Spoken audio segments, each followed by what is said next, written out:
Pendant des siècles, la mémoire d'Israël était restée prisonnière entre les briques, la poussière et la sueur de l'Égypte. L'esclavage ne commença pas du jour au lendemain, mais s'installa lentement, au rythme d'un pharaon qui ne se souvenait plus de Joseph, lequel autrefois avait sauvé la nation de la famine. Au fil des générations, les Hébreux furent considérés comme une menace croissante, nombreux et culturellement étrangers, jusqu'à ce que l'État égyptien prenne la décision de les soumettre à des travaux forcés afin de contrôler à la fois leur population et leur influence. Sous ce joug, Israël apprit à survivre entre l'humiliation et l'espérance, répétant à voix basse les promesses faites à Abraham, Isaac et Jacob, dans l'attente qu'un jour Dieu les délivre. Ce changement commença avec la naissance d'un enfant marqué par le danger et la providence, Moïse. L'édit royal ordonnant la mise à mort des nouveau-nés hébreux le condamnait à périr, mais sa mère eut recours à une stratégie désespérée, le plaçant dans une corbeille parmi les roseaux du Nil. Dans une ironie que l'on verrait plus tard comme un signe divin, la fille du pharaon le trouva, l'adopta et l'éleva au cœur même du pouvoir égyptien. Moïse grandit entre deux mondes. Il était hébreu par le sang, égyptien par l'éducation et, peut-être sans le comprendre, instrument de Dieu par destinée. Après avoir tué un contremaître égyptien qui frappait un hébreu, Moïse s'enfuit à Madian, où il passa des années dans l'anonymat, loin des palais, de l'esclavage et de la politique. Sa vie semblait destinée à s'achever là, comme berger en terre étrangère, mais la rencontre avec le buisson ardent changea son destin. De ce feu qui ne se consumait pas, Dieu l'appela par son nom et lui révéla qu'il avait entendu la souffrance de son peuple. Moïse devait retourner en Égypte, affronter le pharaon et exiger la liberté d'Israël. Bien qu'il se soit d'abord montré réticent, invoquant son manque d'éloquence, il accepta finalement la mission, Aaron devenant son porte-parole. Le retour en Égypte fut plus qu'un voyage, ce fut la reprise d'une histoire figée depuis des siècles. Moïse se présenta devant le pharaon et prononça la phrase que le monde se rappellerait pendant des millénaires « Laisse partir mon peuple ». Le refus du monarque donna lieu à un conflit qui dépassa la politique pour devenir une démonstration de puissance divine. Les 10 plaies ne furent pas de simples catastrophes naturelles. Chacune frappa et discrédita une divinité égyptienne particulière, révélant l'impuissance de leur culte face au Dieu d'Israël.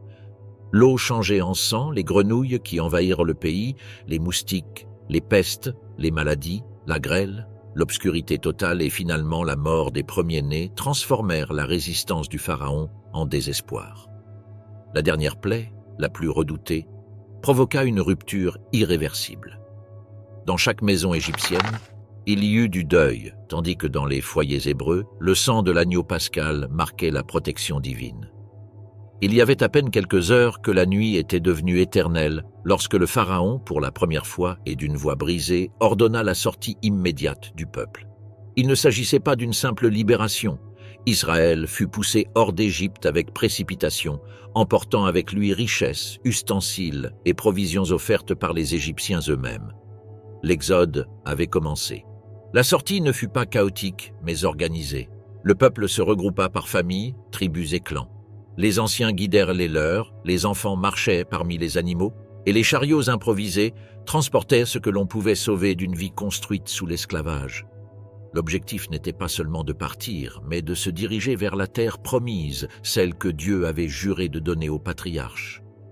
À leur tête ne marchait ni un général, ni un prophète exalté, mais un Moïse désormais mûri, conscient que chaque pas était observé et guidé d'en haut. En chemin, une colonne de nuée se dressa comme guide durant le jour.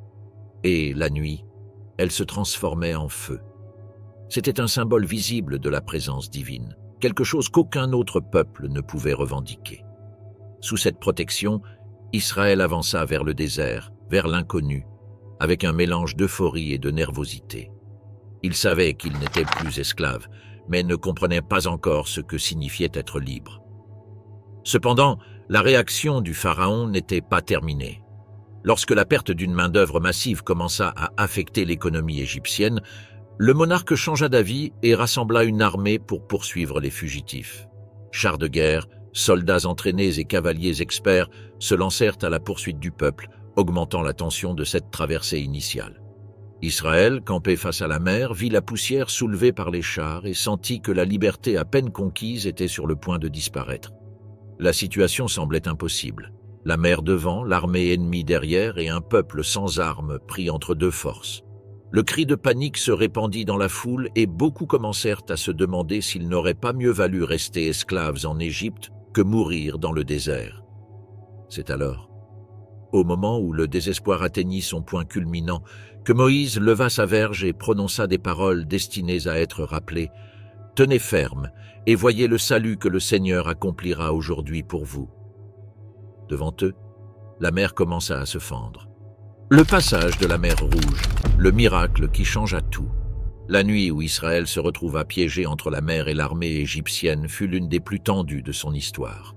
Le bruit lointain des chars qui approchaient faisait trembler le sable, et la brise humide de la mer annonçait que quelque chose d'extraordinaire était sur le point de se produire. Moïse, debout devant la multitude, resta calme, tandis qu'autour de lui le peuple se divisait entre la peur, l'incrédulité et la supplication. Beaucoup pleuraient, d'autres criaient, d'autres encore cherchaient désespérément une issue alternative, mais l'horizon n'offrait que deux options: retourner en Égypte pour mourir comme esclave ou avancer vers une mer qui n'offrait aucun passage.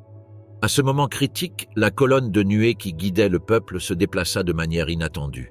Elle cessa d'être à l'avant et se plaça derrière Israël, entre le campement et l'armée égyptienne.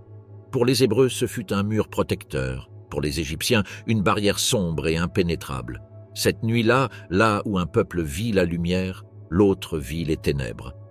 Pourtant, la menace restait présente, de l'autre côté attendant l'aube pour attaquer. C'est alors que Dieu ordonna à Moïse de lever sa verge et d'étendre sa main sur la mer. Ce qui arriva ensuite défia toute logique humaine. Un vent puissant, constant et brûlant, commença à souffler depuis l'est. Son rugissement se mêlait aux cris du peuple et au choc lointain des armes égyptiennes. Les eaux, agitées comme une bête furieuse, commencèrent à se retirer peu à peu, formant un chemin sec au milieu de la mer.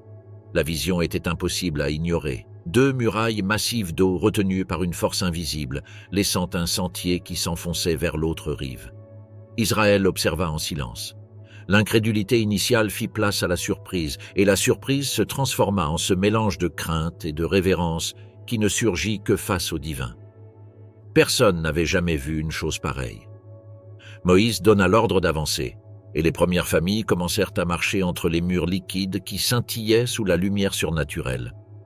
Le vent continuait de souffler, ouvrant le passage et rappelant à chaque pas que tout cela ne venait pas de Moïse, mais du Dieu qui les avait choisis. La traversée ne fut pas brève. Ils étaient des centaines de milliers de personnes avançant avec des enfants, des animaux, des chariots improvisés et des biens. Le chemin était irrégulier et humide, mais praticable. Les mères soulevèrent leurs enfants pour qu'ils contemplent ce prodige, tandis que les anciens murmuraient de vieux psaumes qui résonnaient entre les murailles d'eau. Le peuple avançait avec prudence, conscient qu'il franchissait une limite historique, le point de non-retour vers la liberté. Pendant ce temps, du côté égyptien, la situation prit un tournant inattendu. Lorsque la nuée se leva finalement et permit à l'armée d'avancer, les chars et les cavaliers virent le chemin ouvert au milieu de la mer. L'impression fut si puissante que même les soldats les plus expérimentés hésitèrent, mais l'élan du pharaon était plus fort que toute crainte surnaturelle. Il ordonna de poursuivre les Hébreux à l'intérieur même du passage, convaincu que, même dans cette scène extraordinaire, il pouvait capturer les fugitifs et les ramener à leur esclavage. Les chars égyptiens entrèrent dans la mer divisée, mais rencontrèrent bientôt des difficultés. Les roues s'enfonçaient, les chevaux perdèrent leur équilibre et les soldats commencèrent à crier que la main de Dieu combattait contre eux. Le chaos s'empara de la formation militaire. Ce terrain qui avait soutenu le peuple hébreu devenait maintenant un piège mortel pour les poursuivants. Au milieu des cris et de la confusion, certains cavaliers tentèrent de se retirer, d'autres continuèrent par inertie, mais il était déjà trop tard pour tous. Au moment précis où Israël atteignait l'autre rive et où Moïse étendit de nouveau sa main, les eaux revinrent avec une force dévastatrice. La mer qui avait ouvert ses entrailles pour libérer un peuple se referma sur l'armée la plus puissante de la région. Le fracas fut assourdissant. Ce qui resta ensuite fut un silence lourd comme le sable lui-même. Les corps, les débris des chars et les armes commencèrent à apparaître sur la côte, entraînés par les vagues.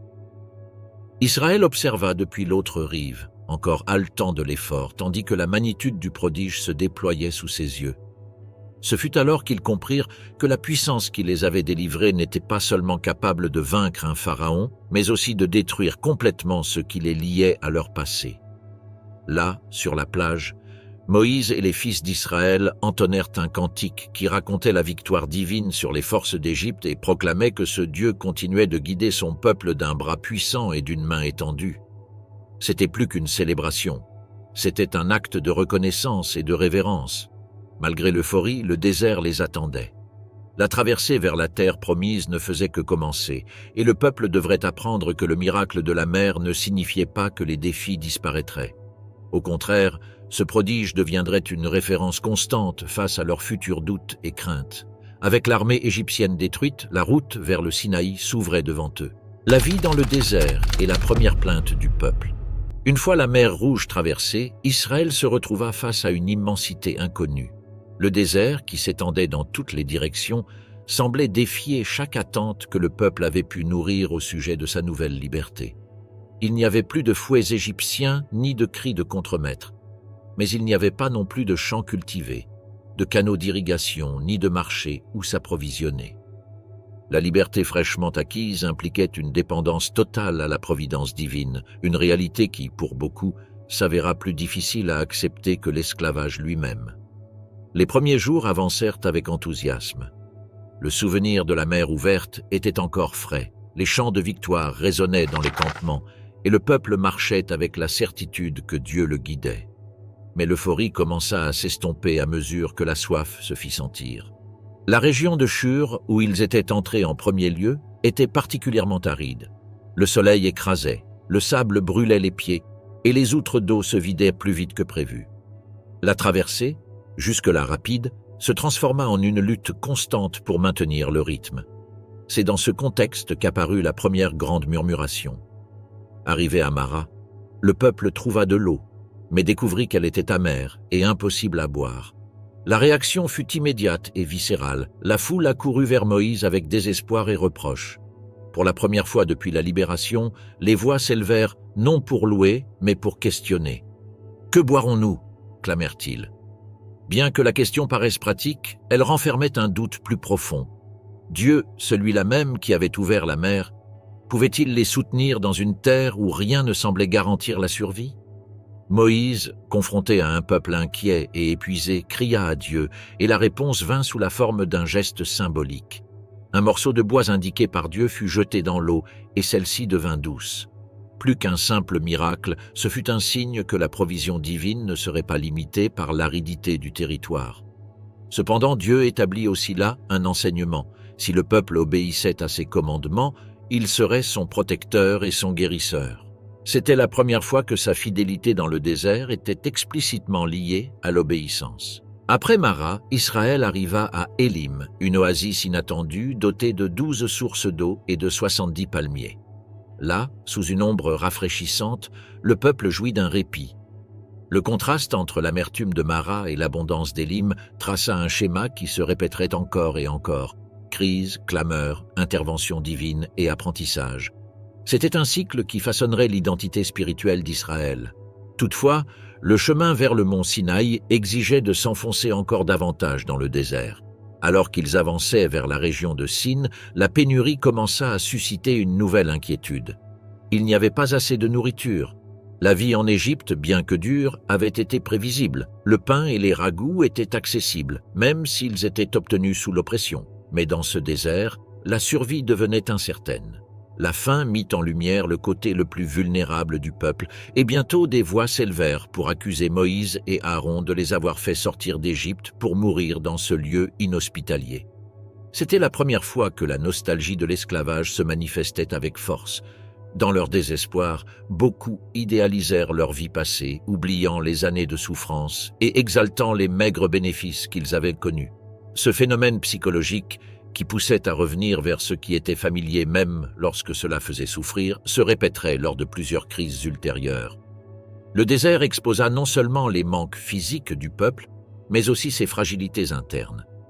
Moïse comprit que le désert n'était pas simplement une route, mais une école destinée à transformer un peuple esclave en une nation libre. Mais pour l'heure, sa préoccupation immédiate était un nouveau cri désespéré. Dieu, fidèle à son alliance, répondit une fois de plus, promettant d'envoyer du pain du ciel, une provision quotidienne qui deviendrait l'une des caractéristiques les plus extraordinaires de leur vie dans le désert. Cette promesse, toutefois, ne s'était pas encore matérialisée, et le peuple continuait à murmurer. Pendant ce temps, la dynamique interne du camp commençait à révéler des tensions propres à un groupe si nombreux. Les familles s'organisaient autour de feux improvisés. Les anciens tentaient de maintenir l'ordre. Les jeunes, impatients, questionnaient la direction prise. Moïse portait le poids émotionnel de centaines de milliers de personnes qui le voyaient comme leur leader, mais aussi comme le responsable de chaque difficulté. En Égypte, son autorité avait grandi au rythme des prodiges. Dans le désert, il affrontait une résistance quotidienne qui mettait à l'épreuve sa patience et sa foi. Pourtant, la présence divine continuait de guider le peuple de manière visible. La colonne de nuée marquait toujours le chemin pendant le jour, et la colonne de feu illuminait les nuits. Ce signe constant rappelait qu'Israël n'était pas abandonné. Chaque matin, le peuple se réorganisait, levait le camp et suivait la nuée. Chaque soir, lorsque le feu resplendissait au-dessus des tentes, le désert prenait une dimension sacrée, comme si le quotidien se mêlait au surnaturel. Mais même avec cette présence visible, le manque de provisions demeurait une préoccupation réelle. L'expérience de Mara avait montré que Dieu pouvait transformer l'impossible en possible, mais le besoin de nourriture était plus pressant. Des milliers de personnes devaient manger chaque jour, et il n'y avait aucune source naturelle dans le désert capable de les soutenir. Le peuple devait apprendre à dépendre de Dieu non seulement dans les moments spectaculaires, mais aussi dans l'ordinaire et le répétitif. Cette leçon spirituelle commençait à peine à se dévoiler. La première plainte, enregistrée à Mara, ouvrit un nouveau chapitre dans la relation entre Israël et son Dieu. Ce n'était pas simplement une réclamation d'eau, mais le premier signe d'un schéma qui se renforcerait avec le temps. La foi du peuple était encore marquée par les réflexes de l'esclavage, la dépendance à des structures humaines et la peur de l'inconnu. Le désert, avec ses manques et son immensité, était destiné à briser cette mentalité pour les façonner en quelque chose de nouveau. La manne du ciel et la provision divine quotidienne. Lorsque la faim commença à se répandre dans le camp israélite comme une ombre silencieuse, le peuple comprit que le manque de nourriture pouvait briser même la volonté la plus ferme. La région du désert de Sin, entre Élim et le Sinaï, offrait un paysage aussi vaste qu'inhospitalier. Collines rougeâtres, dunes irrégulières et un silence qui semblait étouffer toute espérance.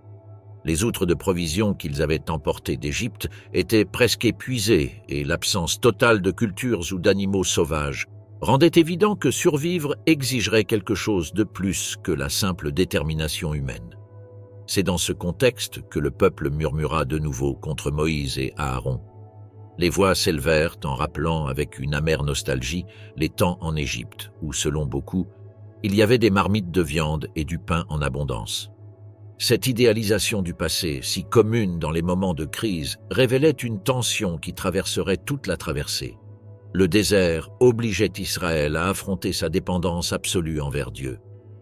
La liberté ne se soutenait pas d'elle-même. Elle exigeait de la confiance, et cette confiance restait encore à construire. Moïse, chargé du poids émotionnel d'un peuple désespéré, entendit la réponse divine. Dieu enverrait du pain du ciel, une nourriture nouvelle, inconnue, qui serait donnée chaque jour.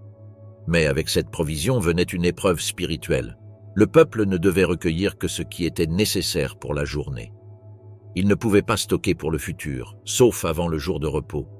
C'était une manière subtile et profonde de leur enseigner que Dieu pourvoirait quotidiennement, sans qu'ils aient besoin d'accumuler par crainte du lendemain. À l'aube du jour suivant, lorsque la rosée commença à s'évaporer sous la première lumière du soleil, une substance menue, blanche et fine comme du givre, apparut sur le sol. Les Israélites se regardèrent les uns les autres, surpris, incapables d'identifier cette nourriture. « Manou !» demandèrent-ils, ce qui signifiait « Qu'est-ce que c'est ?» De cette question naquit son nom, manne. Moïse expliqua que c'était le pain que Dieu avait donné pour manger et ordonna de recueillir un gomor par personne, quantité suffisante pour chaque individu. La première récolte fut accompagnée de la curiosité et du doute propre à ce qui est inconnu. Certains en prirent plus que ce qui était indiqué, craignant de manquer de rations, tandis que d'autres en prirent moins. Mais en mesurant, chaque famille avait exactement ce qu'il fallait. C'était un détail qui ne passa pas inaperçu. La manne obéissait à une logique différente, une logique divine.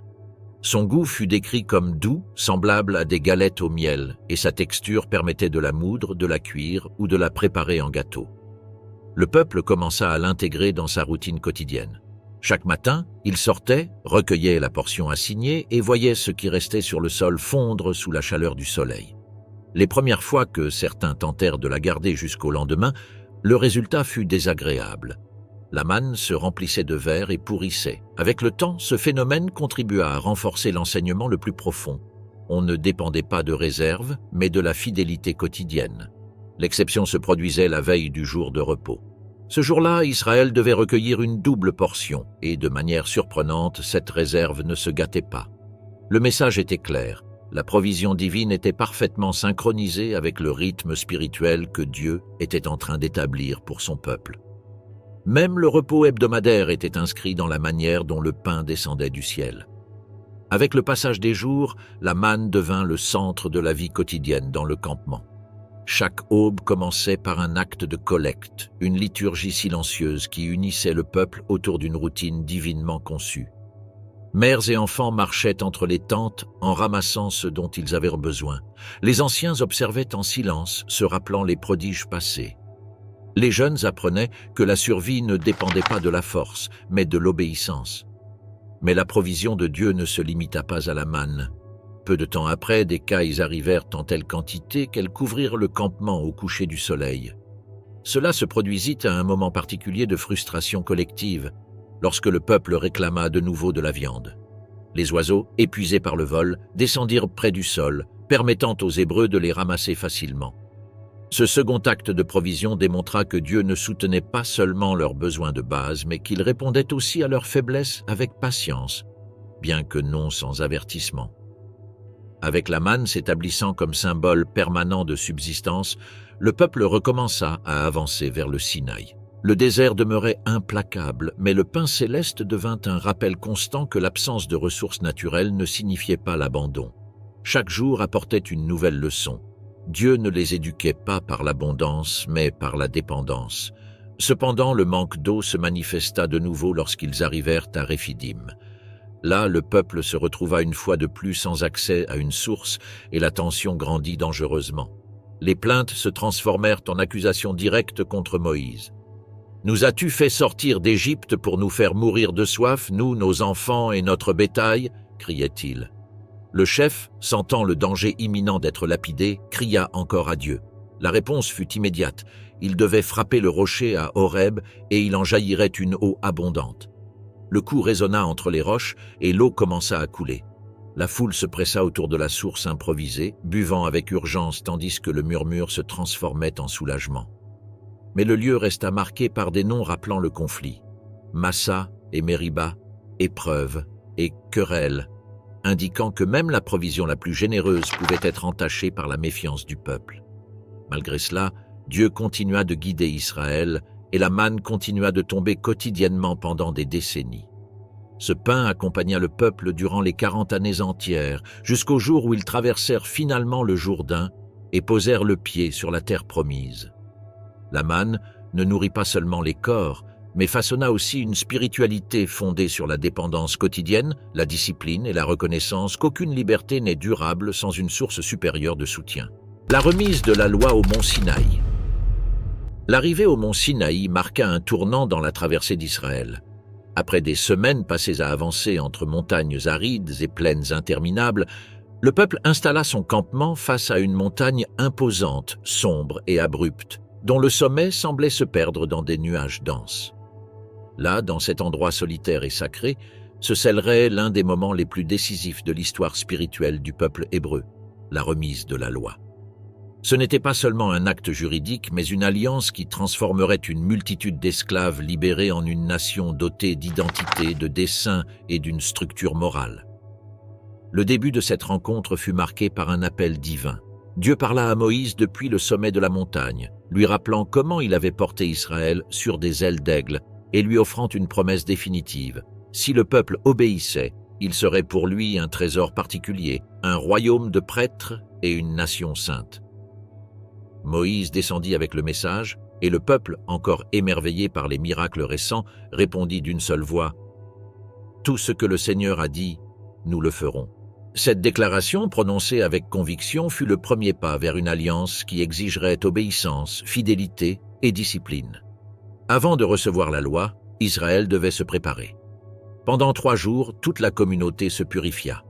Les instructions étaient précises. Ils devaient se laver, garder leur distance par rapport à la montagne et s'abstenir de tout acte pouvant les distraire de cette rencontre. Des limites furent établies autour de la montagne, car personne ne pouvait la toucher tandis que la présence divine descendait sur elle. Même les animaux devaient être tenus éloignés. L'atmosphère était solennelle et chargée d'attente. Quelque chose d'incomparable était sur le point de se produire. Le 3e jour, une aurore différente couvrit le Sinaï. Le ciel s'assombrit et de profonds tonnerres retentirent au-dessus de la montagne. Des éclairs illuminaient les rochers et une épaisse nuée enveloppait le sommet. Un son de trompette, croissant et intense, traversa le désert. C'était un son qui ne provenait pas de mains humaines, mais d'un royaume que le peuple pouvait à peine concevoir. Lorsque Dieu descendit dans le feu sur la montagne, tout le Sinaï trembla. La colonne de fumée s'éleva comme celle d'un four, et la multitude, saisie par cette vision, resta debout, dans un silence absolu, face à la manifestation divine. Moïse monta vers la nuée, disparaissant dans la brume ardente. Là, dans cet endroit inaccessible, il reçut les 10 commandements, des paroles qui définiraient la relation entre Dieu et son peuple. Ce n'étaient pas de simples lois, c'étaient des principes éthiques qui organisaient la vie, la justice, l'identité et l'adoration. Et commandements interdisaient l'idolâtrie, protégèrent la vie, la famille, la propriété et la vérité. Ce tableau de normes avait un but plus profond. Enseigner à Israël à vivre libre non seulement de l'Égypte, mais aussi de la moralité chaotique des nations voisines. Le plus frappant de ce moment fut que Dieu ne parla pas seulement à Moïse. Les premières paroles furent entendues par toute la nation. La voix divine résonna depuis la montagne avec une telle puissance que le peuple recula terrifié. Le message était clair. La loi n'était pas une imposition arbitraire, mais une révélation provenant directement du Dieu qui les avait libérés. Tremblants et effrayés, les Israélites supplièrent Moïse d'être celui qui parlerait avec Dieu en leur nom, car ils craignaient de mourir s'ils continuaient d'entendre cette voix qui semblait déchirer l'air. Moïse remonta, cette fois pour recevoir des instructions plus détaillées, lois civiles, normes pour la vie communautaire, directives pour le culte, règles pour la justice sociale. La loi abordait tous les aspects de l'existence. Comment traiter les étrangers, comment administrer les biens, comment juger les conflits, comment célébrer les fêtes sacrées. Israël n'était pas seulement un peuple en voyage, il était en train d'être formé comme une nation dotée d'un système légal complet. Le pacte fut scellé par un acte solennel. Moïse construisit un autel, offrit des sacrifices et aspergea une partie du sang sur l'autel et une autre sur le peuple, leur rappelant que ce lien était sérieux, sacré et réciproque. Puis, avec Aaron, Nadab, Abihu et 70 anciens, Moïse monta partiellement sur la montagne. Là, de manière mystérieuse, les chefs d'Israël virent une manifestation de la gloire divine, décrite comme un pavement de saphir sous les pieds de Dieu, aussi pur et clair que le ciel. Ce fut une vision qui marqua profondément ceux qui la virent. Après cette rencontre, Dieu appela Moïse à monter plus haut, où il demeurerait 40 jours et 40 nuits. Dans ce séjour prolongé, il reçut des instructions détaillées concernant le tabernacle, l'arche de l'Alliance, les ustensiles sacrés et les ornements sacerdotaux. Chaque mesure, chaque matériau, chaque dessin avait une intention spirituelle. Le tabernacle serait le cœur religieux d'Israël, le lieu où la présence divine se manifesterait au milieu du camp. Pendant que Moïse restait au sommet, la montagne demeurait enveloppée de feu et de nuées épaisses. D'en bas, Israël observait cette vision tremblante sans en comprendre pleinement la signification. Pour beaucoup, Moïse semblait s'être perdu dans les flammes divines, et sa longue absence commença à troubler les esprits du peuple. L'incertitude, toujours latente dans le désert, réapparut tandis qu'ils comptaient les jours et les nuits sans signe clair du retour de leur chef. Durant cette période, Dieu remit à Moïse les tables de pierre écrites de son propre doigt. Elles étaient le symbole physique du pacte. un objet sacré qui représentait l'alliance entre Dieu et Israël. Cependant, tandis que la loi descendait du ciel, dans le camp commençait à se préparer une crise qui mettrait en danger la relation nouvellement établie entre le peuple et son Dieu. La rébellion du veau d'or.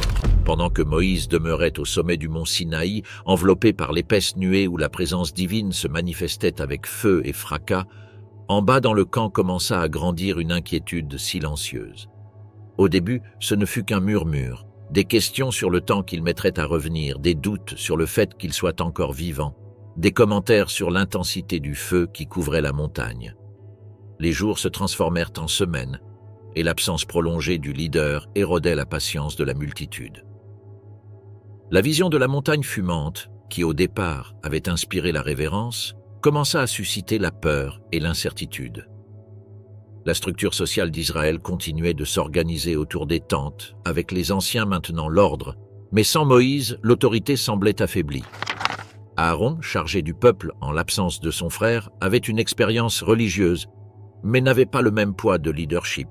Malgré cela, il tentait de maintenir le calme parmi les clans. Cependant, l'anxiété était contagieuse. Les Hébreux, habitués à voir des signes visibles de la présence de Dieu, comme la nuée, le feu et la manne qui tombaient chaque matin, se sentèrent maintenant sans guide ni intermédiaire direct. Ce fut alors qu'un groupe d'Israélites, dominé par la peur et la confusion, s'approcha d'Aaron avec une demande révélatrice de leur état spirituel « Fais-nous des dieux qui marchent devant nous ». Ils ne demandèrent pas simplement un objet, mais une représentation tangible qui remplacerait la figure de Moïse et l'apparente distance de Dieu. La demande était grave, mais l'ambiance émotionnelle était si tendue qu'Aaron, au lieu de les confronter, tenta de canaliser le mécontentement vers quelque chose qu'il pourrait contrôler. Il demanda les pendants d'or des femmes, fils et filles. L'or, symbole de richesse et de liberté, provenait en grande partie du butin que les Égyptiens avaient donné lors de l'Exode. Ces ornements, qui auraient dû être consacrés pour le tabernacle, allèrent maintenant être fondus pour un but complètement opposé. Aaron travailla le métal, le versa dans un moule et créa un veau d'or. La figure rappelait les divinités bovines de l'Égypte, ce qui montrait que les racines culturelles du peuple n'avaient pas encore été complètement transformées. En voyant la statue, le peuple s'exclama « Voici tes dieux, Israël, qui t'ont fait sortir d'Égypte ». Aaron, tentant de maintenir un minimum de cohésion spirituelle, construisit un autel devant le veau et déclara même que le lendemain serait une fête pour le Seigneur. Ce mélange d'idolâtrie et de langage religieux ne fit qu'approfondir la confusion. Ce qui suivit fut une célébration désordonnée, avec des sacrifices, des banquets et des danses qui reflétaient non seulement un éloignement de la loi tout juste donnée, mais un retour à des schémas culturels qui auraient dû rester derrière avec l'esclavage. Pendant ce temps, au sommet du mont, Dieu révéla à Moïse ce qui se passait. Les paroles divines furent directes, le peuple s'était corrompu rapidement. Dieu exprima son indignation et annonça un jugement sévère qui pourrait anéantir toute la nation, offrant à Moïse la possibilité de commencer une nouvelle nation à partir de lui. Mais Moïse, loin d'accepter cette proposition, intercéda fervemment pour le peuple. Il rappela les promesses faites à Abraham, Isaac et Jacob, fit appel à la miséricorde divine et argumenta que si Israël était détruit, les nations diraient que Dieu les avait fait sortir d'Égypte seulement pour les détruire dans le désert. Son intercession arrêta le jugement immédiat. Avec les tables de la loi dans ses mains, Moïse descendit du Sinaï. À mesure qu'il approchait du camp, il entendit au loin le son de chants et de cris. Josué, qui l'attendait à mi-chemin, confondit le vacarme avec des cris de guerre. Mais Moïse reconnut qu'il s'agissait de chants de célébration. Lorsqu'il arriva et vit de ses propres yeux le veau et la danse frénétique du peuple, sa colère se déchaîna. Dans un acte chargé de symbolisme, il jeta les tables à terre, les brisant au pied de la montagne, montrant ainsi que le pacte avait été rompu par l'idolâtrie du peuple, avant même d'avoir été pleinement remis. Moïse prit le veau, le fit fondre, le réduisit en poudre, le mélangea avec de l'eau et força le peuple à le boire. C'était un acte dur, mais il servait à humilier l'idolâtrie et à montrer que ce qu'ils avaient adoré n'était qu'un métal sans pouvoir. Puis il confronta Aaron, qui tenta de se justifier en disant que le peuple était enclin au mal et qu'en jetant l'or au feu, ce veau en est sorti, une excuse qui révélait l'ampleur du chaos. La situation exigeait une discipline immédiate. Moïse appela tous ceux qui étaient encore du côté du Seigneur, et la tribu de Lévi se présenta. Ce jour-là, dans un jugement sévère mais nécessaire pour arrêter la corruption spirituelle, 3000 hommes moururent. Tout le camp resta silencieux après cette scène. La célébration débridée fit place à une profonde crainte qui rappellerait à Israël les conséquences de s'éloigner de Dieu. Le lendemain, Moïse intercéda de nouveau pour le peuple. Il remonta sur la montagne et demanda à Dieu de pardonner le péché commis. Dans un geste surprenant, il offrit même d'être effacé du livre de la vie si cela garantissait la miséricorde envers Israël. Dieu entendit sa supplication, mais établit que chacun serait responsable de ses propres actions. Malgré cela, il confirma que sa présence continuerait à guider le peuple, tout en laissant clairement entendre que ce péché resterait inscrit dans l'histoire d'Israël comme un avertissement perpétuel. Après cet épisode, Moïse reçut de nouvelles tables et le peuple traversa un temps de renouveau spirituel, marqué par la restauration de l'Alliance, l'établissement du tabernacle et la réaffirmation du leadership de Moïse. Cependant, le souvenir du veau d'or persista comme un rappel de la facilité avec laquelle la peur et l'impatience peuvent détourner tout un peuple du dessein divin. Organisation d'Israël, tribus, prêtres et le tabernacle. Après la crise du veau d'or, Israël avait besoin de plus que de la discipline. Il avait besoin d'un ordre clair, d'un centre spirituel stable et d'une structure qui définirait son identité en tant que nation. Cette multitude qui était sortie d'Égypte portait encore la mentalité dispersée des esclaves.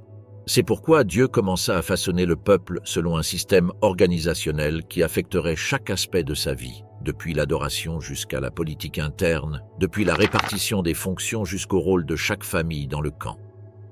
Le point de départ serait la réorganisation des tribus et l'institution du sacerdoce, accompagnée de la construction du tabernacle, le lieu où la présence divine habiterait de manière visible. Israël était composé de 12 tribus, descendantes directes des fils de Jacob. Chaque tribu avait son histoire, son caractère et ses responsabilités propres. Grâce à un recensement méticuleux, on compta les hommes aptes au combat dans chaque tribu, ce qui permit d'établir un ordre militaire et social. Le camp fut disposé autour du tabernacle en formation carrée, 3 tribus à l'est, 3 à l'ouest, 3 au sud et 3 au nord. Cette structure facilitait non seulement la défense et les déplacements, mais symbolisait aussi la centralité de Dieu dans la vie nationale. Au cœur du camp se trouverait le tabernacle, autour la vie du peuple, et au-delà l'immense désert. La tribu de Lévi cependant fut mise à part pour un autre objectif. Elle ne serait pas comptée parmi les hommes de guerre, ni ne recevrait d'héritage territorial dans la future terre promise.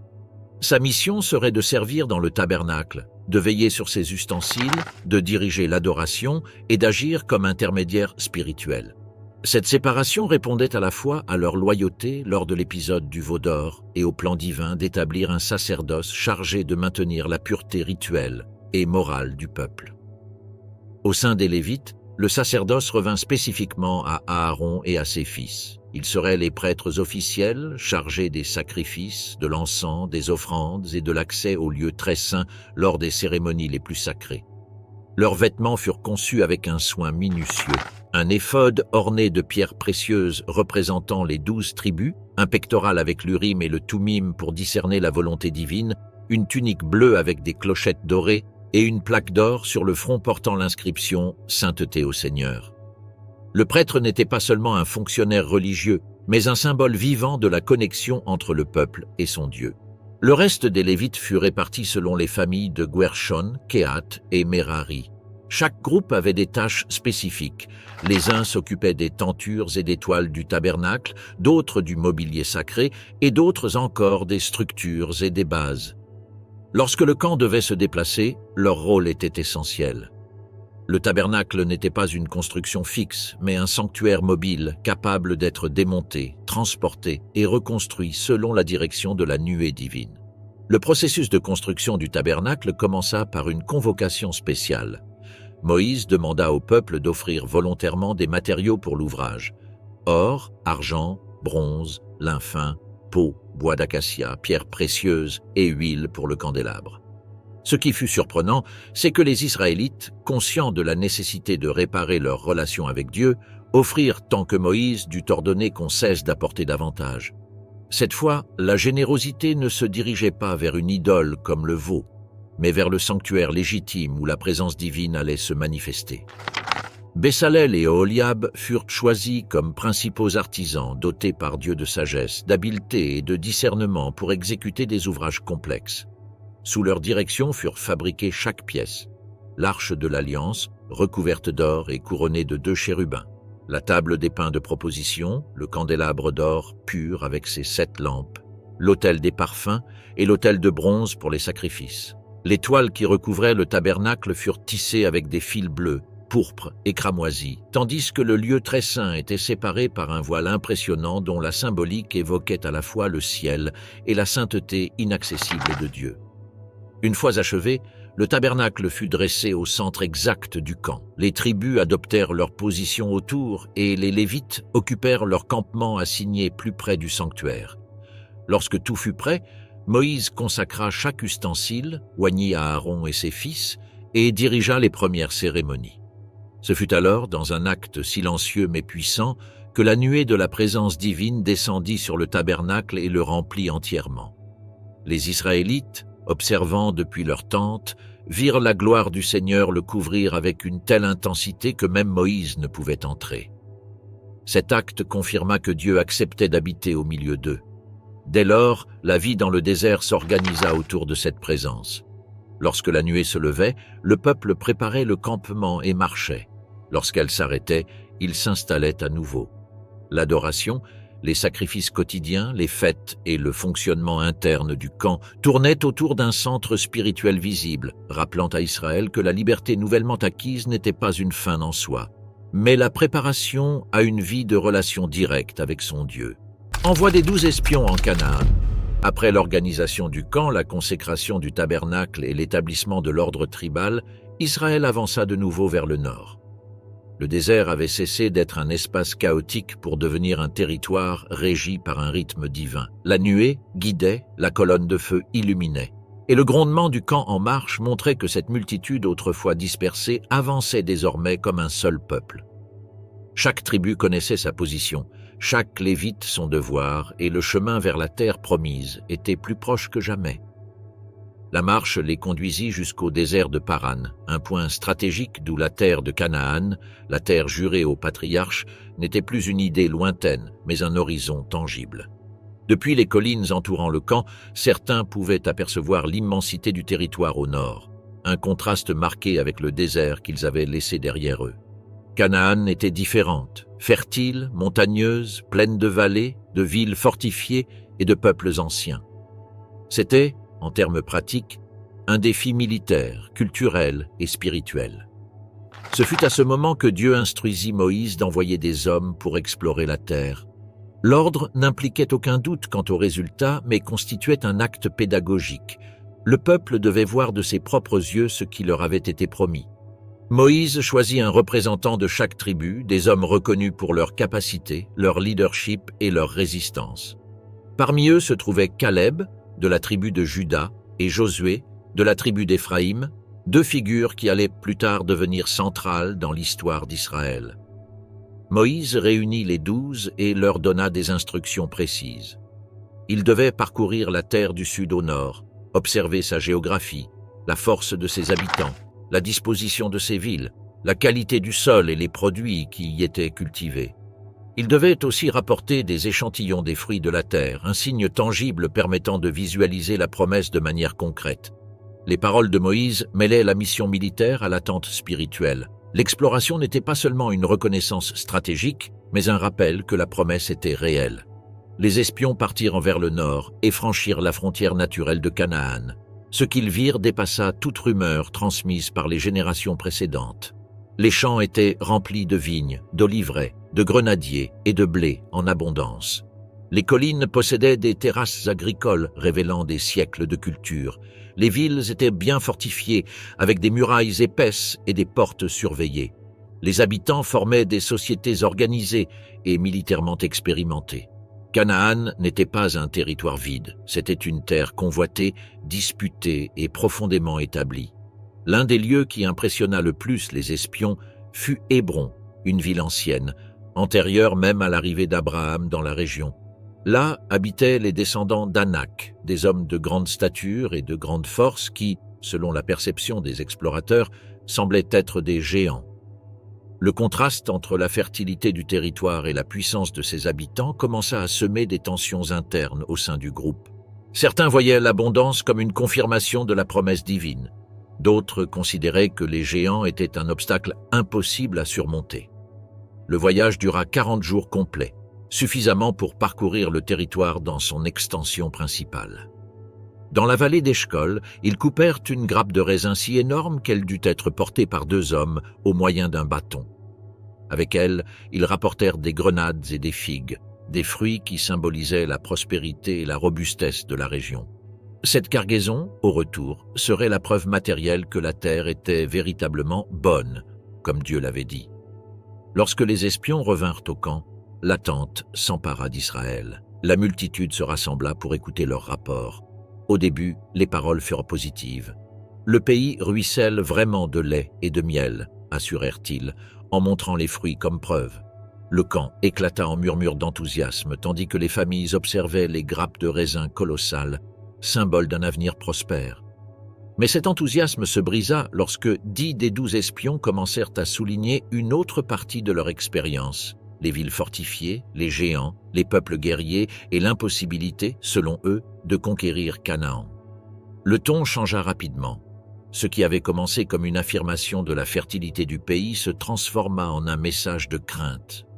Les espions décrivirent les Anakim comme des hommes capables d'écraser n'importe quelle armée. Ils parlèrent de villes dont les murailles semblaient atteindre le ciel. Ils assurèrent qu'Israël, comparé à eux, n'était qu'une sauterelle. La peur, une fois déclenchée, parcourut tout le camp. Au milieu de cette tension, Caleb s'avança avec courage. Il imposa le silence au peuple et déclara qu'Israël devait monter et prendre le pays car Dieu leur donnerait la victoire. Sa confiance contrastait avec la peur des autres espions.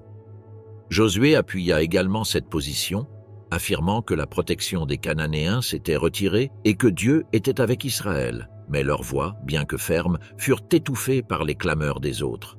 Les 10 espions qui apportèrent le rapport pessimiste ne se contentèrent pas de décrire la difficulté. Ils exagérèrent volontairement les dangers. Leur récit fut conçu pour semer la peur. Le résultat fut immédiat. Tout le camp se trouva divisé entre la promesse divine et la panique humaine. Le peuple commença à pleurer, à se plaindre et à murmurer. La semence de l'incrédulité avait été plantée et elle porterait du fruit en quelques heures. La peur collective et la rébellion contre Dieu. Lorsque les 10 espions eurent fini de parler, tout le camp tomba dans un silence qui annonçait le désordre. Les paroles sur les géants, les murailles impénétrables et les armées puissantes avaient pénétré le cœur du peuple comme une blessure profonde. Le contraste entre l'énorme grappe de raisin d'Eshcol, symbole d'abondance, et les récits décourageants provoqua une rupture émotionnelle immédiate. Ce même jour, lorsque la nuit tomba, le murmure se transforma en un pleur massif. Des tentes les plus éloignées jusqu'aux espaces proches du tabernacle, le son était le même, la désolation. L'incrédulité se répandit comme un incendie. Les hommes se lamentaient, les femmes murmuraient en craignant pour leurs enfants, et les anciens écoutaient avec inquiétude comment les clans commençaient à remettre ouvertement en question Moïse et Aaron. « Si seulement nous étions morts en Égypte », répétaient beaucoup, tandis que d'autres ajoutaient avec amertume « ou dans ce désert ». L'idée d'avancer vers Canaan, qui jusque-là avait été une source d'espérance, commença à être perçue comme une condamnation à mort. Dans l'air, il n'y avait pas seulement de la peur, mais aussi du ressentiment envers ceux qui les avaient conduits jusque-là. Au cours de la nuit, le murmure laissa place à une explosion de protestations. Les familles se réunissaient autour de feux improvisés, commentant entre elles les rumeurs selon lesquelles les espions avaient vu des villes capables de résister à n'importe quelle attaque. Le mot « géant » se répétait sans contrôle, amplifiant chaque détail. Le peuple, émotionnellement épuisé par des mois de désert et de crise, commença à douter non seulement de sa capacité militaire, mais aussi du dessein même de Dieu. L'idée de retourner en Égypte, insensée à première vue, commença à prendre forme dans l'esprit de beaucoup. La tension atteignit son point culminant lorsque surgit la proposition la plus dangereuse, nommer un nouveau chef et revenir en arrière. Le rejet ne visait plus seulement Moïse et Aaron en tant qu'hommes, Il impliquait un rejet direct de la direction que Dieu avait tracée. C'était une déclaration ouverte qu'il ne faisait plus confiance à la promesse. Ce fut alors que Josué et Caleb firent un pas en avant. Leurs visages reflétaient l'indignation et la douleur. Caleb avait tenté de calmer le peuple quelques heures plus tôt, mais maintenant la situation avait dégénéré de manière irréversible. Ensemble, ils déchirèrent leurs vêtements, un geste solennel de deuil et de protestation. Ils parlèrent d'une voix ferme et passionnée. Le pays était bon, les villes étaient fortes, oui, mais Dieu les leur donnerait. Ils insistèrent sur le fait que les Cananéens n'avaient plus la protection divine et qu'Israël devait faire confiance au pouvoir qui avait ouvert la mer Rouge et qui avait vaincu l'armée d'Égypte. Leurs paroles résonnèrent avec force, mais n'eurent pas l'effet attendu. Au lieu d'éveiller la foi, elles provoquèrent la fureur.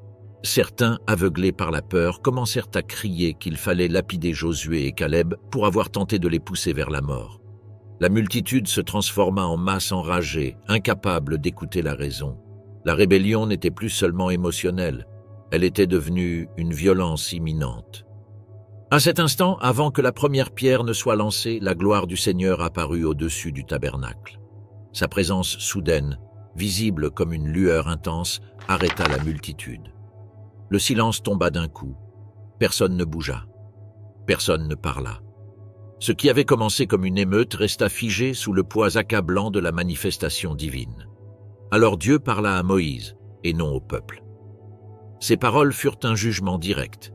L'incrédulité répétée d'Israël, manifestée après tant de miracles, avait atteint un point intolérable. Dieu déclara qu'il détruirait le peuple et qu'il ferait naître une nouvelle nation à partir de Moïse. La proposition, aussi tranchante que définitive, révélait la gravité de la rébellion. Tandis que la multitude restait paralysée par l'apparition divine, Moïse entra en intercession. Il rappela, une fois de plus, l'alliance faite avec Abraham, Isaac et Jacob. Il supplia Dieu de pardonner, non en raison du mérite du peuple, mais afin que les nations ne disent pas qu'il les avait fait sortir d'Égypte pour les détruire. Les paroles de Moïse furent entendues. Dieu décida de ne pas détruire Israël à ce moment-là, mais il annonça que la génération qui avait vu ces prodiges et avait pourtant douté n'entrerait pas dans le pays promis. Chaque homme âgé de plus de 20 ans, à l'exception de Josué et de Caleb, mourrait dans le désert. La terre serait donnée à leurs enfants, qui n'avaient pas encore été contaminés par la peur collective. Lorsque Moïse transmit ce message au peuple, l'impact fut dévastateur. La rébellion céda la place au remords, mais il était déjà trop tard. La sentence était établie, 40 ans d'errance, un pour chaque jour durant lequel les espions avaient exploré le pays. Le châtiment correspondait à la racine du péché, une peur qui engendra l'incrédulité, une incrédulité qui engendra la rébellion. Dans une tentative désespérée de renverser leur destin, certains Israélites décidèrent de monter d'eux-mêmes vers la région montagneuse et d'essayer de conquérir Canaan sans la direction divine. Moïse avertit que Dieu ne serait pas avec eux, mais dans leur impulsivité, beaucoup avancèrent. La défaite fut immédiate et brutale. Les Cananéens et les Amalécites descendirent sur eux et les dispersèrent sans difficulté. C'était la preuve ultime que la promesse ne pouvait être atteinte sans obéissance. La nuit qui suivit fut l'une des plus silencieuses de tout le voyage à travers le désert. Il n'y eut ni lamentation publique ni protestation, seulement le poids du jugement qui venait d'être prononcé. La nation, qui quelques heures plus tôt criait désespérément pour retourner en Égypte, comprit enfin la portée de ses propres paroles et de sa peur. Le jugement divin, une génération n'entrera pas. Après l'échec de la tentative impulsive de conquérir la région montagneuse sans la présence divine, Israël retourna au camp avec des blessures physiques et une défaite morale qui les accompagnerait pendant des décennies. La sentence prononcée par Dieu, à savoir qu'aucun homme de plus de 20 ans ayant participé à la rébellion n'entrerait dans le pays promis, tomba sur la nation comme un voile de gravité. Cette décision n'était pas simplement un châtiment, mais la révélation d'une vérité plus profonde. La génération qui avait grandi sous l'esclavage n'était pas prête à vivre comme un peuple libre dans une terre qui exigeait foi, discipline et obéissance. Tout le camp fut plongé dans un silence qui contrastait avec les nuits précédentes, remplies de murmures et de protestations. Personne ne discutait, personne ne proposait un nouveau chef. La rébellion était derrière eux, étouffée par la réalité du jugement. Moïse, le visage fatigué, rassembla les chefs de chaque tribu pour leur expliquer comment se déroulerait le reste du voyage. Israël devait faire demi-tour et s'enfoncer à nouveau dans le désert, s'éloignant temporairement de Canaan, marchant jusqu'à ce que la génération incrédule ait disparu. Les familles commencèrent à comprendre l'impact réel de cette sentence lorsqu'elles calculèrent les années à venir. 40 ans équivalaient à une vie entière pour beaucoup, et signifiaient que les enfants qui jouaient dans le camp seraient des adultes mûrs lorsqu'ils traverseraient enfin le Jourdain. Cette idée devint une ligne de séparation entre parents et enfants. Pour les plus jeunes, la promesse restait vivante. Pour les plus âgés, l'espoir de fouler la terre promise s'évanouissait comme la brume du matin. Cependant, le jugement n'impliquait pas l'abandon. La nuée continuait de guider le peuple. La manne continuait de descendre jour après jour, et le tabernacle demeurait au centre du camp. Dieu ne détruisait pas Israël, mais il ne permettrait pas non plus qu'ils entrent dans une terre destinée à ceux qui feraient pleinement confiance en lui. C'était une discipline sévère, mais aussi pédagogique. Le désert deviendrait un espace de purification générationnelle. Le processus progressif de disparition de la génération incrédule commença à se faire sentir avec le passage des années. Il n'y eut pas un coup massif de jugement qui les éliminerait tous d'un coup. Ce fut une usure naturelle, silencieuse, marquée par le temps. Chaque fois qu'une tribu enterrait l'un de ses anciens, elle se souvenait de la cause qui l'avait condamné. Les pères, en voyant leurs enfants grandir, comprenaient que ce seraient eux qui hériteraient de la terre qu'eux-mêmes avaient méprisée par peur. Cette fracture générationnelle devint un rappel constant de l'importance de croire aux promesses divines, même lorsque la vue offrait des raisons de douter. Pendant ces années, Moïse continua d'exercer le leadership. Son rôle était plus complexe qu'auparavant. Il ne guidait plus un peuple nouvellement libéré avançant vers un objectif immédiat, mais une nation en plein processus de remplacement. La génération qui avait vu la mer s'ouvrir disparaissait, et avec elle, les souvenirs directs de l'Égypte et de ses chaînes. Ceux qui grandissaient dans le désert ne connaissaient ni pharaon, ni briques brûlantes. Ils connaissaient des tentes, la manne, de longues marches, des relèves constantes, et la présence divine se déplaçant au-dessus d'eux comme un refuge permanent. C'était une génération habituée à la foi quotidienne. Le camp se déplaçait selon la direction de la nuée. Parfois, il restait des semaines au même endroit, d'autres fois seulement quelques jours. La vie adoptait un rythme imprévisible où la routine quotidienne se mêlait au mouvement constant. Les Lévites démontaient et remontaient le tabernacle sans cesse, le transportant selon les familles désignées, tandis que chaque tribu dressait ses tentes selon l'ordre établi par Dieu.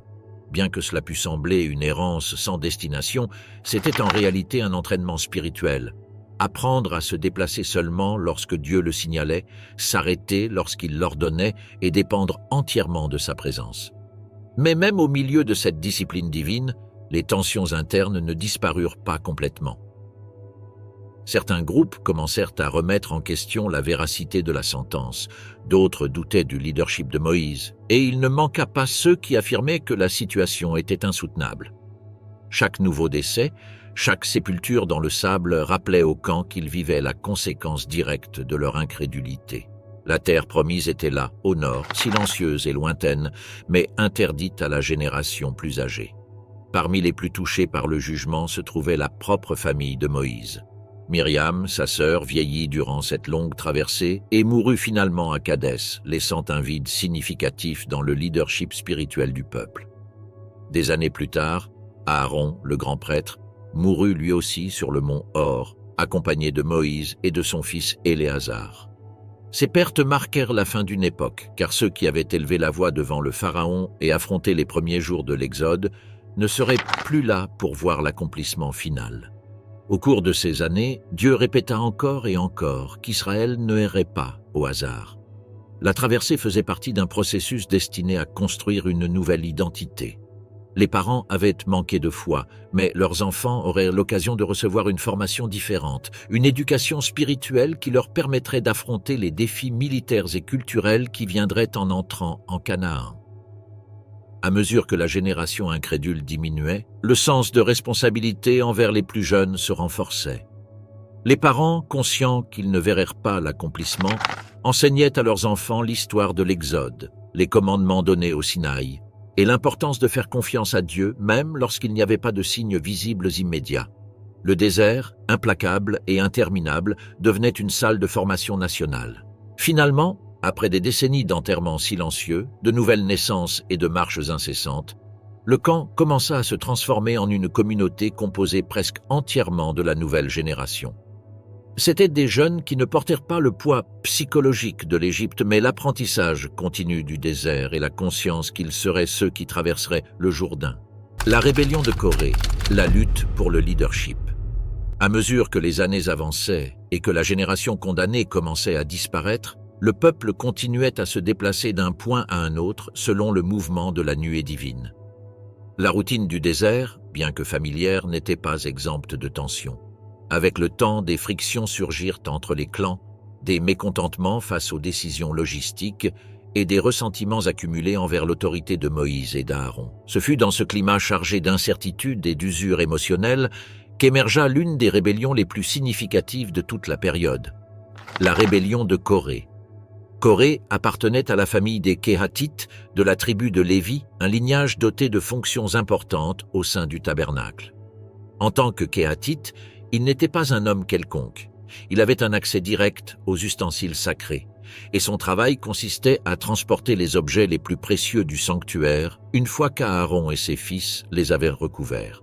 Sa position était privilégiée, mais aussi dangereuse pour ceux dont l'ambition obscurcissait le sens du devoir. Corée commença à observer le pouvoir spirituel et administratif dont jouissaient Moïse et Aaron et, avec le temps, se persuada que cette autorité devait être redistribuée. Corée n'était pas seul dans son mécontentement. Il gagna le soutien de Dathan et Abiram, de la tribu de Ruben, hommes connus pour leur tempérament fort et leur disposition à défier le leadership lorsqu'ils le jugeaient nécessaire. À eux se joignirent 250 princes de l'Assemblée, des leaders de renom, chefs de familles influentes. La rébellion ne surgissait pas de la foule ordinaire, mais de figures éminentes ayant du prestige et des partisans. Ce détail révélait l'ampleur du conflit. Il ne s'agissait pas d'une protestation isolée, mais d'un défi structurel au leadership établi par Dieu. L'argument de Corée paraissait, en apparence, spirituel. Il affirmait que Moïse et Aaron s'étaient élevés au-dessus du peuple, alors que toute la congrégation était sainte. Il insinuait que la concentration du sacerdoce et de l'autorité était injuste et que les fils d'Israël, tous, pouvaient accéder au même statut que les Lévites ou même qu'Aaron. Ce discours trouva un écho dans certains secteurs parce qu'il faisait appel à un sens mal compris de l'égalité et profitait de la lassitude collective provoquée par les années passées dans le désert. Lorsque Corée et ses partisans se présentèrent publiquement pour confronter Moïse, la scène fut tendue. En entendant les accusations, Moïse tomba face contre terre, non par peur, mais par douleur et frustration. Cette rébellion ne mettait pas seulement en question son leadership, mais aussi les décisions divines. Moïse répondit calmement, proposant une épreuve qui éliminerait tout doute. Dieu montrerait qui était choisi pour exercer le sacerdoce. Corée et ses partisans devraient se présenter avec des encensoirs le lendemain. Aaron ferait de même, et Dieu déciderait. Cette nuit-là, le camp demeura inquiet. La nouvelle de la rébellion se répandit de tente en tente. Certains se demandaient si Corée, en tant que lévite, n'avait pas raison. D'autres se rappelaient l'épisode du veau d'or et craignaient que cette nouvelle confrontation n'entraîne de graves conséquences. Les anciens tentèrent de persuader Dathan et Abiram d'abandonner, mais ils restèrent fermes dans leur défi. Ils refusèrent même de se présenter devant Moïse, l'accusant de les avoir fait sortir d'une terre prospère pour les laisser mourir dans le désert. C'était une déformation totale de l'histoire, mais elle révélait le niveau d'amertume accumulé. Le lendemain, Corée, Dathan, Abiram et les 250 chefs se présentèrent avec leurs encensoirs allumés. La fumée montait en spirale et la tension se faisait sentir dans l'air. Aaron se présenta également, portant son encensoir en obéissance à l'ordre divin. La foule l'observait à une distance prudente, consciente que ce qui allait se produire déterminerait l'avenir spirituel de la nation. Ce fut alors que Moïse s'adressa au peuple et demanda qu'il s'éloigne des tentes de Corée, de Dathan et d'Abiram. Il les avertit que si ces hommes mouraient de manière naturelle, alors le Seigneur ne l'avait pas envoyé. Mais si la terre s'ouvrait et les engloutissait vivants, ce serait le signe incontestable que la rébellion avait été un affront direct contre Dieu. Ces paroles étaient encore dans l'air lorsque le sol commença à trembler. Un grondement profond surgit de la terre elle-même. Des fissures s'ouvrirent sous les yeux du peuple, et les tentes des rebelles s'effondrèrent soudainement. Coré, Dathan, Abiram, leurs familles et leurs biens furent engloutis par l'abîme, qui se referma aussitôt. Tout le camp recula dans la panique, pleurant et implorant la miséricorde. La scène fut si rapide et si déterminante que personne ne put douter du jugement divin. Mais le châtiment ne s'arrêta pas là. Les 250 chefs qui avaient offert de l'encens, usurpant des fonctions sacerdotales, furent consumés par un feu inattendu issu de la présence divine. Leurs braises demeurèrent comme un rappel que le sacerdoce était une vocation sacrée, non une charge politique. Au milieu du chaos, Dieu ordonna que les encensoirs de bronze des rebelles soient recueillis et fondus pour recouvrir l'autel. Cette décision avait un but symbolique. Chaque fois que les Israélites regarderaient l'autel, ils se souviendraient que personne ne pouvait s'arroger une fonction que Dieu n'avait pas désignée. Ce n'était pas une relique de jugement, mais un monument spirituel enseignant l'obéissance et l'humilité. Cependant, même après un jugement aussi évident, la multitude se remit à murmurer le lendemain, accusant Moïse et Aaron d'avoir tué le peuple du Seigneur. La réponse divine arriva immédiatement. Une plaie se déclencha au sein de la congrégation et des centaines commencèrent à tomber. Aaron, agissant comme un prêtre fidèle, prit son encensoir et se plaça entre les morts et les vivants, arrêtant la mortalité. Cette image d'Aaron s'interposant entre le peuple et le jugement scella définitivement l'authenticité de son sacerdoce, les nouvelles générations et leur formation spirituelle. Au fil des années, la composition du camp israélite changea de manière évidente. Les visages vieillissants de ceux qui étaient sortis d'Égypte devinrent de plus en plus rares, et à leur place apparurent des visages jeunes qui ne connaissaient que le sable, les tentes, le son des trompettes sacerdotales et l'ombre constante de la nuée divine. C'était une génération née et élevée dans le désert, libre des souvenirs traumatiques de l'esclavage, mais façonnée par une réalité spirituelle différente, la dépendance absolue envers Dieu dans chaque aspect de la vie quotidienne. Pour ces jeunes, le désert n'était pas un châtiment mais leur monde. Ils avaient appris à marcher en suivant la nuée et à s'arrêter lorsqu'elle descendait sur le tabernacle. Ils savaient que la manne apparaissait chaque matin sans faute et qu'elle disparaissait s'ils tentaient de la garder pour le lendemain. Ils comprenaient que le feu nocturne était un symbole de protection et non un motif de terreur. Leurs vies étaient encadrées par le surnaturel comme faisant partie de la routine. Cette familiarité avec la présence divine leur donnait une perspective différente de celle de leurs parents, qui avaient dû désapprendre des coutumes égyptiennes et surmonter la peur héritée de générations entières. Les familles étaient les premières responsables de la formation spirituelle. Les parents, conscients qu'ils n'entreraient pas dans la terre promise, déposaient leurs espoirs en leurs enfants. Ils leur racontaient l'histoire de l'Exode, la traversée de la mer Rouge, le don de la loi au Sinaï et la tragédie de la rébellion à Kadès. Les enfants grandissaient en entendant des récits qui, pour eux, sonnaient presque comme des mythes, mais qui constituaient la base de leur identité. Les nuits autour du feu devenaient des salles de classe ouvertes où l'on renforçait les commandements, les valeurs et la mémoire collective. Pendant ce temps, le tabernacle restait le centre spirituel du peuple. Les jeunes voyaient les prêtres accomplir les sacrifices quotidiens, brûler l'encens et prendre soin des objets sacrés. La routine sacerdotale était visible pour tous, mais l'accès aux lieux très saints demeurait réservé aux grands prêtres, renforçant l'idée que la sainteté exige ordre, respect et obéissance. Les fêtes annuelles comme la Pâque, la Pentecôte et les tabernacles marquaient également le calendrier du peuple, et chaque célébration transmettait des leçons sur la fidélité divine. Sur le plan militaire, la formation de la nouvelle génération fut tout aussi importante. Bien qu'ils soient dans le désert, les Israélites n'étaient pas étrangers aux menaces. Les affrontements avec les Amalécites, les Édomites et d'autres groupes nomades obligèrent les jeunes à s'entraîner à l'usage des armes, à la cohésion tribale et à la stratégie de combat. Sous la direction de chefs comme Josué, qui s'était imposé comme le principal commandant militaire, les jeunes apprenaient la discipline, l'unité et le courage. Ils savaient qu'un jour ils devraient entrer dans une terre qui ne serait pas vide, mais habitée par des peuples résistants. L'éducation spirituelle et la préparation militaire n'étaient pas des processus séparés. Elles faisaient partie d'une même réalité, La conquête de Canaan exigerait autant de foi que d'organisation stratégique. Moïse comprenait cette dualité et, avec le temps, il consacra davantage d'efforts à s'assurer que les jeunes comprennent l'alliance, la loi et les responsabilités morales d'être le peuple choisi. Les générations précédentes avaient échoué par incrédulité. Cette nouvelle génération devait apprendre à faire confiance sans voir, à obéir sans remettre en question chaque directive divine et à comprendre que la liberté ne pouvait se maintenir que par la fidélité. Une partie importante de cette formation fut le renouvellement constant de l'alliance. Bien que le peuple ne puisse oublier le jugement tombé sur leur père, il avait aussi besoin de réaffirmer que la promesse tenait toujours. Moïse dirigeait des cérémonies où la loi était lue et expliquée de nouveau. Les jeunes entendaient les commandements de première main, comprenant que l'obéissance n'était pas un acte mécanique, mais le fondement d'une relation avec Dieu. L'identité d'Israël n'était pas seulement tribale, mais spirituelle. Durant ces années émergea également une figure clé, Éléazar, fils d'Aaron, qui assuma le rôle de grand prêtre après la mort de son père. Éléazar, tout comme Josué, représentait le pont entre les générations. Il avait vu le leadership de Moïse, avait vécu les conséquences de la rébellion et guidait désormais spirituellement ceux qui hériteraient de la terre. Sa présence était un rappel de continuité, de stabilité et de permanence de l'alliance sacerdotale.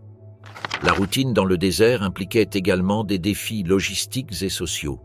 Le mariage, l'éducation des enfants, les jugements pour résoudre les conflits, la distribution de la manne et de l'eau ainsi que la mobilité constante façonnaient une société adaptable et résistante.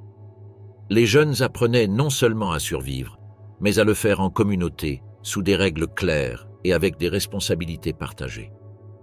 Au fil des années, la nouvelle génération commença à voir Moïse comme une figure vénérée, presque légendaire. Il n'avait pas été témoin de son affrontement avec le pharaon, ni vu la mer s'ouvrir. Il connaissait ces événements par les récits, mais leur admiration reposait sur son leadership présent. Un vieillard ferme, sage, qui parlait encore face à face avec Dieu et dont l'autorité n'était contestée par personne.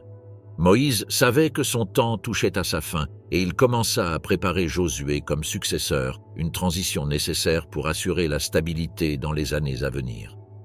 Dans ce processus, le désert continua de marquer chaque journée par la répétition des mêmes éléments, la manne, la nuée, les marches et les arrêts. La constance devint formation et la formation, identité. La nouvelle génération apprit ce que leurs parents n'avaient jamais réussi à intégrer, l'obéissance comme chemin vers la promesse. Après des décennies de préparation spirituelle et de croissance collective, Moïse se trouva devant la dernière phase de son leadership, un moment où il devait transmettre la loi et les instructions finales à un peuple prêt à avancer vers Canaan. Les dernières années de Moïse et la préparation finale. Au fil des décennies passées dans le désert, Moïse devint pour la nouvelle génération une figure presque intemporelle. Son visage, marqué par les années et la responsabilité, continuait d'irradier l'autorité, surtout après chaque rencontre avec la présence divine. Les jeunes, qui n'avaient pas connu l'Égypte ni l'oppression du Pharaon, voyaient en lui non seulement un chef, mais l'homme qui parlait avec Dieu de manière directe. Cependant, le temps avançait inévitablement, et Moïse savait que l'étape de son leadership touchait à sa fin. La terre promise était en vue, mais ce ne serait pas lui qui la foulerait. Les dernières années de Moïse furent marquées par une série d'événements décisifs qui scellèrent son héritage. L'un des premiers eut lieu à Kadès, lorsque le peuple se retrouva de nouveau sans eau. Malgré qu'il s'agissait d'une génération différente, certains schémas du passé réapparurent. Le cri désespéré, la plainte contre Moïse et Aaron, et l'angoisse liée à la survie. Dieu ordonna à Moïse de parler au rocher pour qu'il donne de l'eau, un geste qui aurait mis en valeur l'importance de l'obéissance tranquille plutôt que de l'action impulsive. Mais Moïse, accablé par la frustration et la fatigue accumulée, frappa le rocher 2 fois avec sa verge. L'eau jaillit, mais cet acte de désobéissance commis devant toute la congrégation eut une conséquence profonde. Dieu déclara que ni Moïse ni Aaron n'entreraient dans la terre promise. Cette sentence changea à jamais la perspective de Moïse. Il n'abandonna pas son leadership, au contraire, il intensifia son engagement dans la formation du peuple, mais il le fit en sachant que sa mission s'achèverait avant la traversée du Jourdain. Aaron, son frère et compagnon depuis le début de l'Exode, affronta également la fin de sa vie durant cette période. Sur le mont Hor, Moïse et Éléazar l'accompagnèrent pour procéder à la transmission du souverain sacerdoce, en lui retirant les vêtements sacrés pour les mettre sur Éléazar. Après cet acte solennel, Aaron mourut au sommet. Lorsque Moïse et Éléazar redescendirent sans lui, tout le camp le pleura pendant 30 jours. Malgré ses coups émotionnels, Israël devait continuer d'avancer. La route vers le nord les confronta à de nouvelles régions et à de nouveaux défis militaires. Les Cananéens du Néguev attaquèrent et emmenèrent des prisonniers, ce qui poussa Israël à crier de nouveau pour obtenir la protection divine. Dieu leur accorda la victoire, et l'endroit où ils vainquirent les Cananéens fut appelé Horma. Plus tard, en contournant Édom sur ordre divin, puisque ce royaume refusa de permettre le passage sur son territoire, l'impatience ressurgit. Le découragement du chemin provoqua une nouvelle vague de plaintes, et Dieu envoya des serpents venimeux qui commencèrent à provoquer la mort dans le camp. Moïse intercéda une fois de plus, et Dieu ordonna d'élever un serpent de bronze sur une perche. Quiconque le regardait serait guéri. Cet acte, étrange et solennel, resta gravé comme l'un des symboles les plus singuliers de la traversée. À mesure qu'ils avançaient vers les régions de Moab, le leadership militaire de Josué se consolida. Israël obtint d'importantes victoires sur Sihon, roi des Amoréens, et sur Og, roi de Basan, deux monarques puissants qui gouvernaient des territoires stratégiques à l'est du Jourdain. Ces conquêtes n'élargirent pas seulement le territoire sous contrôle israélite, mais démontrèrent aussi à la nouvelle génération que Dieu était avec eux, les préparant à la conquête définitive. La présence de Moïse dans ces événements n'était pas celle d'un guerrier en première ligne, mais celle d'un chef qui observait son peuple mûrir sous ses yeux. Ce fut durant cette période que se déroula également l'épisode du prophète Balaam, convoqué par Balak, roi de Moab, pour maudire Israël. Cependant, chaque fois que Balaam tenta de prononcer une malédiction, ses paroles se transformèrent en bénédiction. Bien que Moïse n'ait pas participé directement à cet épisode, l'impact politique et spirituel fut profond. Les ennemis d'Israël reconnaissaient qu'ils ne pouvaient pas affronter un peuple dont les pas étaient guidés par la présence divine. Avec les victoires militaires à l'est du Jourdain et la stabilité croissante du camp, Moïse entreprit son œuvre finale. L'instruction écrite et orale de la loi. Le livre du Deutéronome naquit de ce moment unique. Ce n'était pas une simple répétition des commandements, mais un discours pastoral et solennel adressé à la nouvelle génération, leur rappelant la fidélité de Dieu, les conséquences de la désobéissance et la nécessité de maintenir l'alliance. Moïse parla pendant des jours, révisant l'histoire du désert, expliquant les lois avec clarté et établissant des principes qui régiraient la vie dans la terre promise.